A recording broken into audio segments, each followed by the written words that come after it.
Welcome to the Well-Seasoned Librarian podcast. This is Season 9, Episode 11, and I'm your host, Dean Jones. Today we're talking with Jenna Helwig, who is a very prolific and acclaimed writer who's written several cookbooks. She's also the food director at Real Simple and has worked with many other magazines that you're probably familiar with. She has a company called Rosaberry, which is a culinary service devoted to helping New York families eat better through culinary instruction and personal chef service. Her books are many, and she's written quite a few about baby food, which we'll be talking about. Her most recent cookbook is Bare Minimum Dinners, which was released in September 2021, which is aimed primarily at people like me who are people that do all the cooking for the family and are trying to keep them fed during busy times. I really enjoyed getting a chance to talk with Jenna, and I know you're going to enjoy this conversation. So I'm going to take you right to it. Welcome to the Well-Seasoned Librarian podcast. I'm your host, Dean Jones. Today, I'm very happy to have on the podcast today Jenna Helwig, who is the food director of Real Simple magazine and the author of several books, not the least of which is her latest book, Bare Minimum Dinners. She also has a company, Rosaberry, that we'll be talking about as well. Jenna, welcome to the podcast. Thank you. Now, I like to ask all my guests who like to do food writing and are, write cookbooks. Did you have any influences growing up? Anybody that kind of directed you who was like a food mentor? No, which I think is actually, it's something I think about a lot, to be honest. I grew up in a household where we ate dinner together every night, but neither of my parents were really cooks. My mom came from that kind of convenience food background, and a special dish was one where she opened a can of cream of mushroom soup to make a fancy casserole for company. I really didn't grow up cooking a lot or like thinking about good food. And it wasn't really until I was in my 20s and I met my current mother-in-law, I think that things started to spark for me. My husband's parents immigrated from Italy right after they got married. They live in Montreal now, and going to her house and eating just like this wonderful Italian food really helped open my eyes, I think, to kind of how food could bring people together and just the magic of really sort of, fresh ingredients, simple things. It really kind of changed the way I saw my everyday eating. So I wanted to ask you, you have a culinary arts degree. Talk to us about this and how you decided that food would be in your future. Yes. So as I was mentioning, it took me a while to get to food. And in my 20s, I was in the TV business. I went to university and graduated with a degree in radio and television. And I was really excited about that. I worked at a company. We developed documentaries and nonfiction shows for like History Channel and Animal Planet. Which was great. But, as I started cooking more and just caring more about food, I was like, I want to know everything about food. And going to culinary school really felt like something I would regret if I didn't do. So I finally kind of bit the bullet and did that. I had a 1-year-old. I went to culinary school at night and I kept my day job. It was a very busy 9 months, but I'm so grateful that I did it. So that leads to my question. In 2013, you were the editor of Parents Magazine. Talk to us about that, and because that's a very well-known magazine, and I think a lot of people would be interested in finding out about how that was. So after I finished culinary school, I wasn't quite sure what I was going to do with this knowledge and degree. I always liked writing a lot. So this is also, I know we're going to talk about my company, Rosaberry, but it was also in this period that I started Rosaberry. I started doing freelance writing. And you know how it is with these kinds of things. It's like you meet one person, they introduce you to someone else. So through kind of a long chain of events, I started developing recipes for Parents Magazine and doing some writing for them. And after a couple of years, the editor that I was working with, the food editor, she left and I got the job. I had never worked at a magazine before, and I knew it was something that I would really love. I had a 7-year-old at the time. And Parents Magazine just felt like such a good fit. It was an incredible group of editors. The food was fun. We used great photographers. It was really a terrific, terrific experience. And I ended up working there for 7 years. Now, you've worked for many publications. You're a very prolific food writer in general. You've worked for Health Magazine, Kiwi, Yummy Delicious, and more. What has this period been like for you to see your writing become, basically show up everywhere? Well, I have to say, when I got those first bylines, back in those freelance days, it was pretty exciting. Like one that you mentioned there, Yummy Delicious. I don't even know if that still exists. That was a blog from New York Family Magazine. I didn't get paid anything, but I was like, I don't care. You got to just get yourself out there and get your name out there. And so it really, and then seeing my name in print in Parents for the first time, I don't know, it was pretty exciting. And I have to say, so at Real Simple now, I usually have, it depends on the issue, but usually there's at least 1 or 2 bylines in every issue. And I still like it. I still get a little thrill.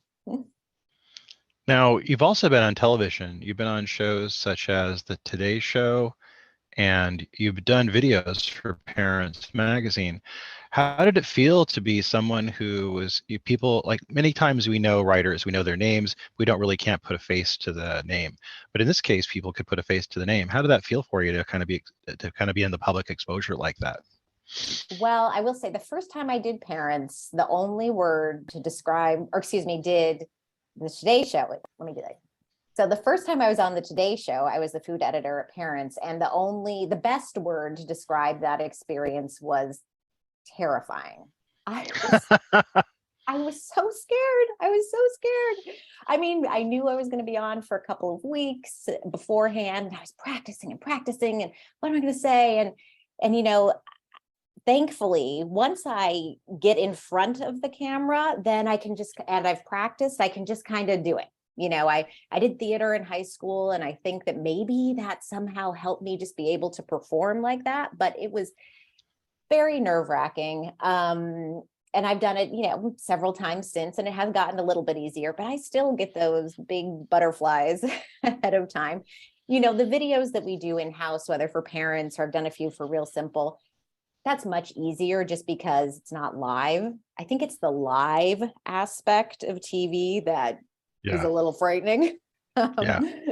But I feel like for me, I'm not someone that people like recognize in the grocery store or anything like that. So, I will say my parents were incredibly proud to have seen me on the Today Show. That meant a lot to them. And so that made me very happy.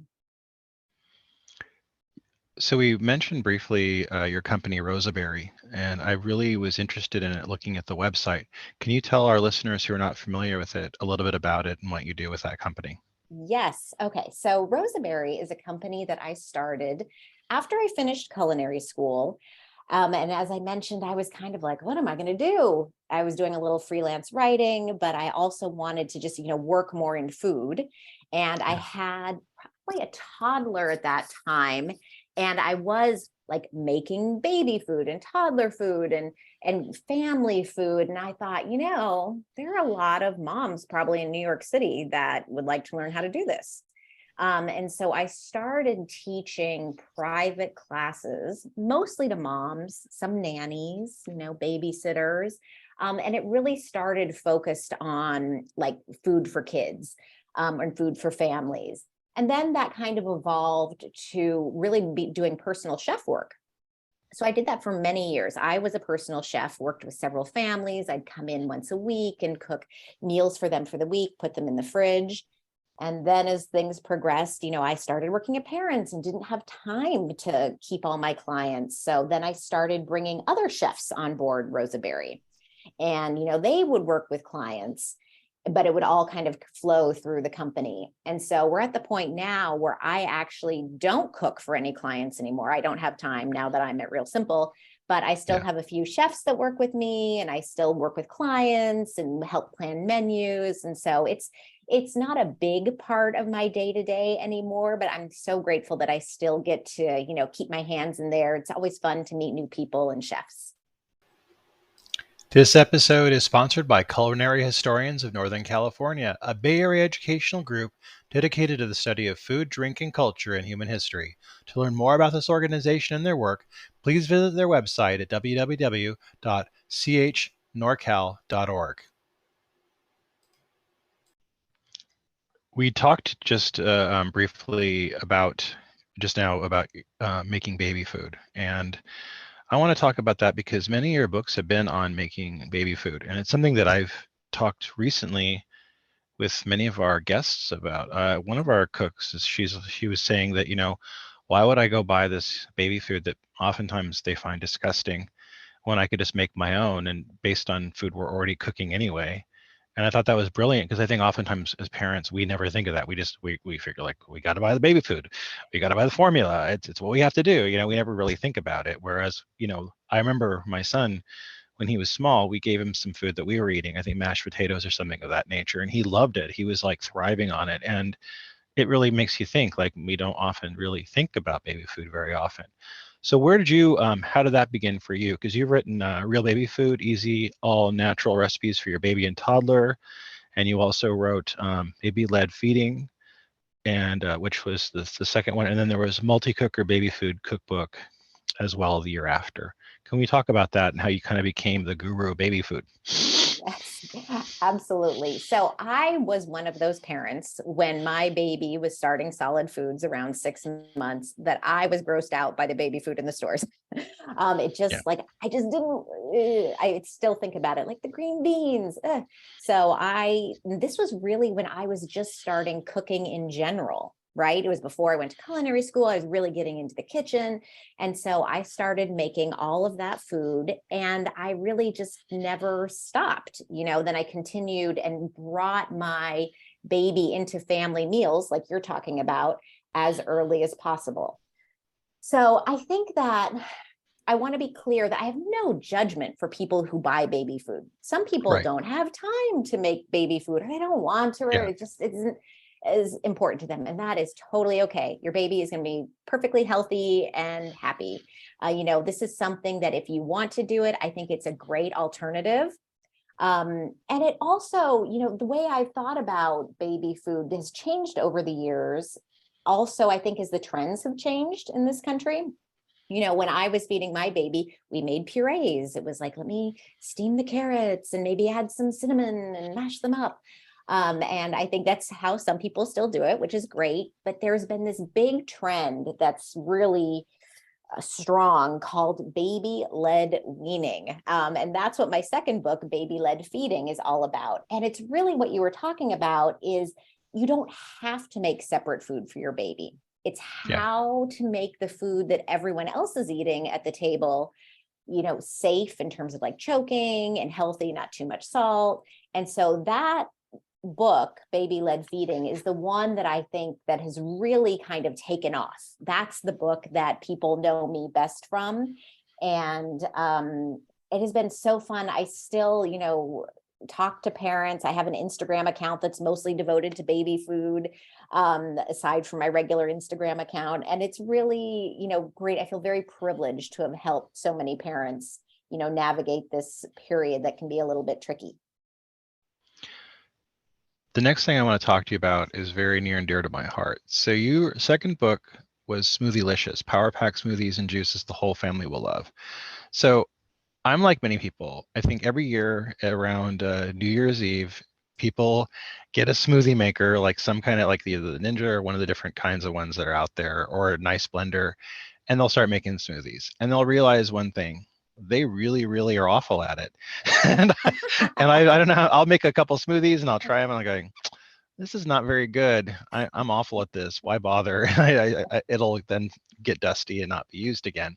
So what inspired you to write Smoothielicious? How did you kind of get the idea to write this cookbook? That's so funny. We're almost to that point now. Like we got to get back into our smoothies.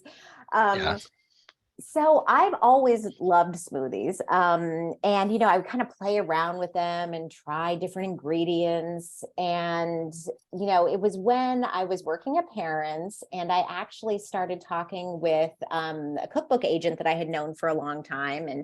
And she said, well, what do you think? Do you have any ideas? And we talked about smoothies. And I was like, oh my gosh, I would love to write this book. And so then just a little behind the scenes. So we actually went to publishers and sold Smoothie-licious, but it became a 2-book deal with Real Baby Food. So Real Baby Food came out just a few months before Smoothie-licious.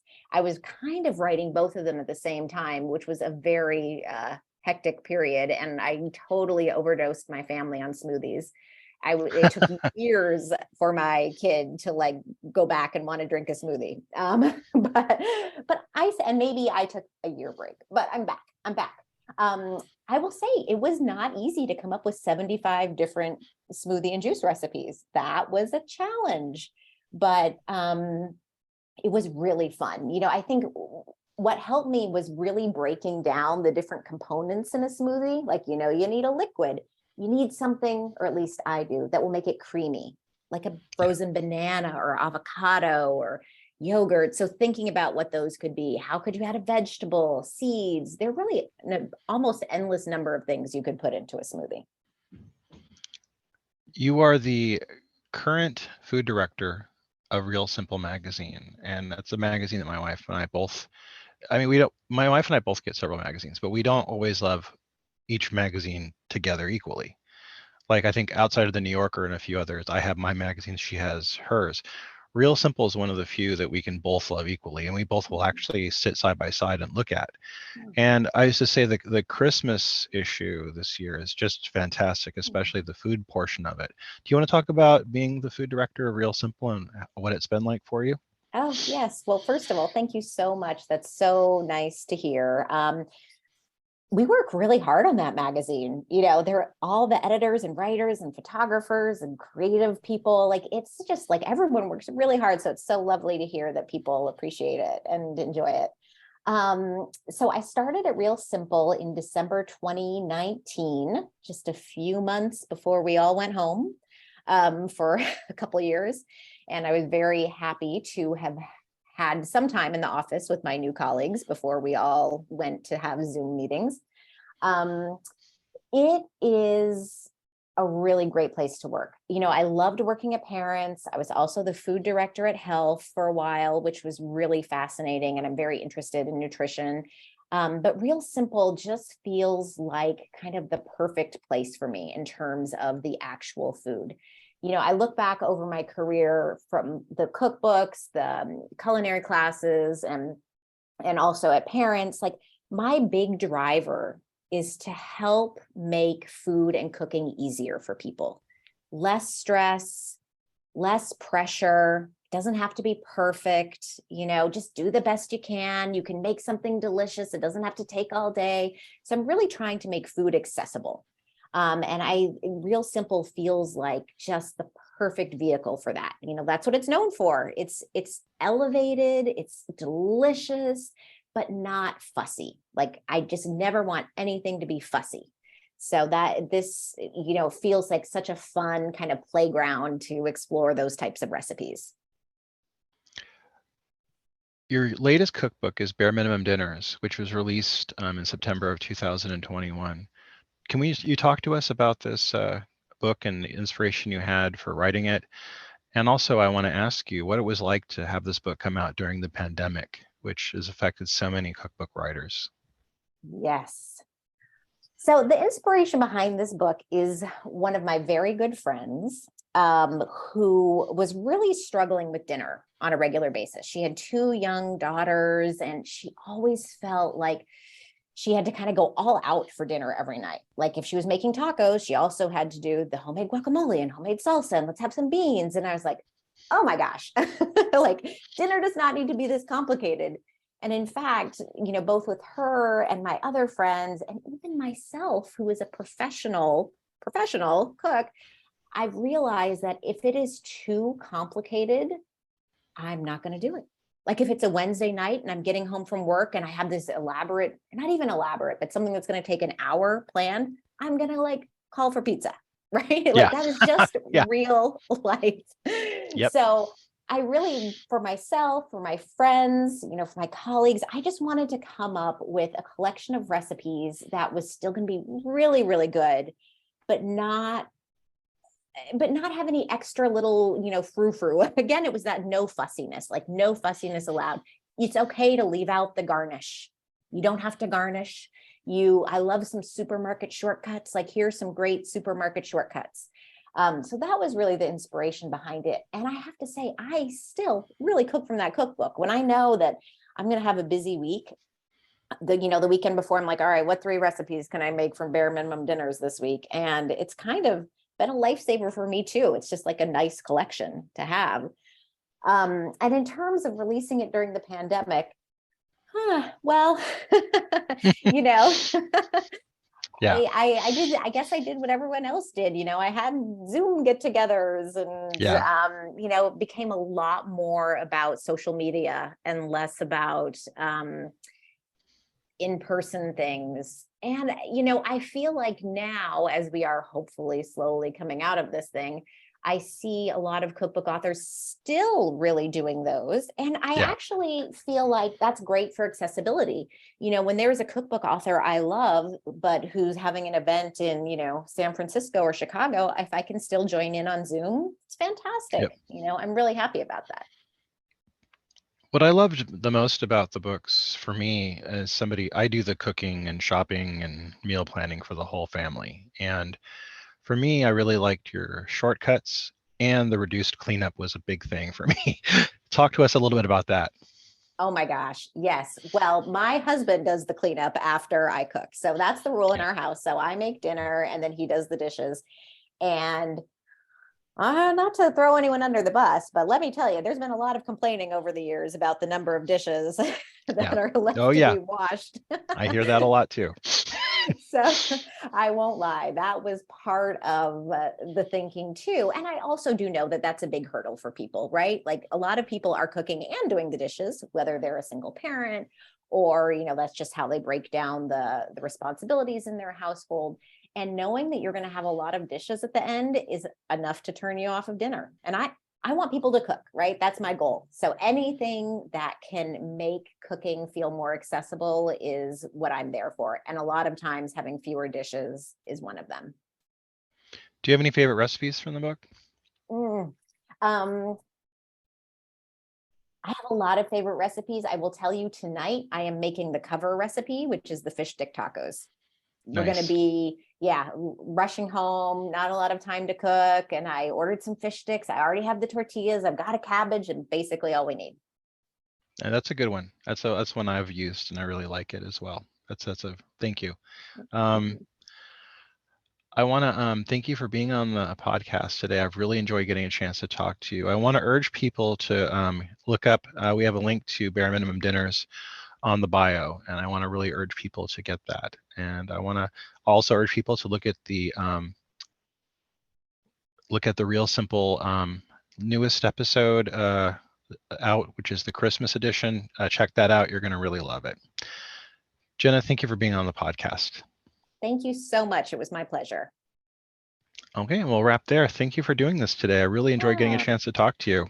It was really fun. And I've been listening to your other episodes. It's been really great. So I'm so impressed by all your episodes and all the people you've interviewed. And I think I told you, like, I'm obsessed with libraries. So I think that this is amazing. That was my conversation with food author Jenna Helwig, whose book Bare Minimum Dinners came out in 2021. We're going to have a link to purchase that in the bio to check that out. On Monday, we're going to be talking with Janae Marientate, whose book Tea Magic is out currently. You can check out that conversation on Monday. I hope you're all having a wonderful new year and getting a chance to cook some really wonderful new recipes. Until Monday, keep on cooking.